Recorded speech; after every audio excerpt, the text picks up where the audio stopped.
qualquer empresa, até dentro de casa, né? Você saber como é que você gasta o seu dinheiro, como você vai aplicar aquele seu dinheiro, como você vai usar a reciclagem lá do resíduo, quem é que entra na sua casa, quem é que não entra, isso é governança, né? E nas empresas, assim, por exemplo, será que todo mundo é para receber aquele e-mail? Será que todo mundo eu posso usar os dados do meu cliente para determinada situação? Então, assim, isso é governança. Isso aí a gente está falando, quando eu vou usar os dados do meu cliente, né, eu tenho que obedecer à Lei Geral de Proteção de Dados. É uma legislação, ou seja, eu tenho que ter uma política de saber se eu posso usar e como eu vou usar para o meu cliente se sentir confortável. Para além de ser crime, para além de ser uma regra, é questão de eu estar bem com ele, eu me comportar bem, né? Governança é postura, né? É como a minha empresa vai se mostrar. Exatamente, se comporta para o mercado, para o cliente, para o fornecedor, para a sociedade. Sempre atentando às melhores práticas, né? As melhores práticas, né? Exatamente. Então, assim, a gente está falando de uma forma muito... A gente quer falar da forma mais simples, porque é isso. É como a gente se comporta, como a nossa empresa vai se comportar com os nossos clientes, com os nossos fornecedores, com a sociedade, enfim, dentro da atividade dela. E aí, quanto maior a empresa, você vai ter a questão do compliance, ou seja, o que é que eu faço de errado, o que é que eu faço de certo, a transparência. Conflitos de interesses, exatamente. Aí, né? Como é que eu me relaciono? Se eu tenho uma empresa que eu faço vendas para a administração pública, como é que eu vou me comportar na administração pública? Se eu sou um servidor público, até que ponto é um brinde, ou é um convite a um desvio de conduta? Então, assim, a gente... Os governança... códigos de ética das empresas, que fala como você deve se portar, que às vezes é aquele documento que você não valoriza. Exatamente. Né? Mas que lhe dá um norte de como se comportar. Tanto você dentro da empresa, desde vestimenta, né, que a imagem comunica, né, exatamente, desde a sua postura com relação a justamente isso que você falou, o seu relacionamento com quem também está se relacionando com você dentro da empresa. Extremamente importante isso. Exatamente. Eu vejo isso muito em comum em vocês duas. Vocês falam muito de governança, as manifestações de ambas. Isso é muito legal. Isso é muito legal. Principalmente levando para a ótica do pequeno empresário.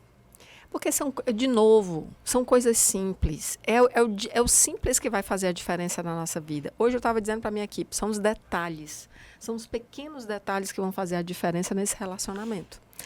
Porque se for complexo, é muito difícil de ser feito.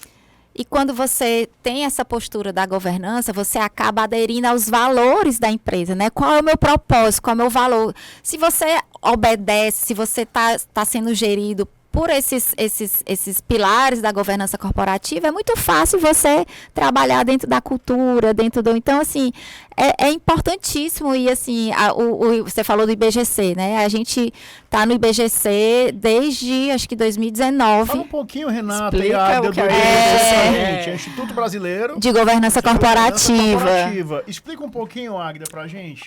O Instituto Brasileiro de Governança Corporativa, ele foi criado desde 1995, né? Então, ele existe desde 1995, e ele é um instituto que congrega as pessoas que trabalham com governanças, gestores, né, diretores, conselheiros, né? Hoje a governança corporativa, em geral, algumas empresas têm os conselheiros, ou seja, aquelas pessoas que vão lhe aconselhar a gerir melhor a empresa, né, a pensar na estratégia da empresa para os próximos 5, 10, 15...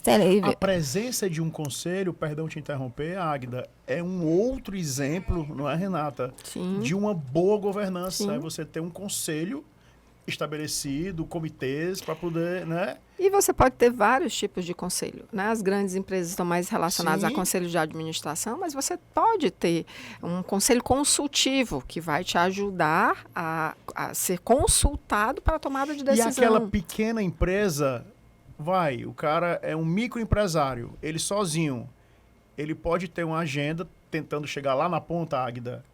Ele pode ter uma agenda com um amigo dele ou com outro amigo, uma vez por mês, e pedir conselhos. Exatamente. Isso é um conselho, gente. Exatamente. Do microempresário, o microempreendedor individual. Ele pode Uma semana ele almoça com um, no outro ele pode ter acesso a uma instituição de classe como o IBEF, por exemplo, porque ali ele pode ter acesso às informações, a outros casos de... Enfim, isso é um conselho? Conselheiro é importante por isso, que é o olhar de fora para dentro da empresa, que vai pensar a estratégia junto com... A gente sabe que o dono da empresa tem todo o dono e os gestores, e tem todo o dia a dia ali para consumir.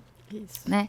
E aí esse olhar de fora, esse olhar mais estratégico, vai por aqui, vamos pensar desse jeito, será que não tem um novo produto, como é que a gente pode... Então, assim, o papel do conselheiro é muito importante hoje e assim, as grandes empresas, né, os conselhos de administração é obrigatório para aquelas empresas que já são listadas em bolsa. Mas é coisa grande, na minha empresa...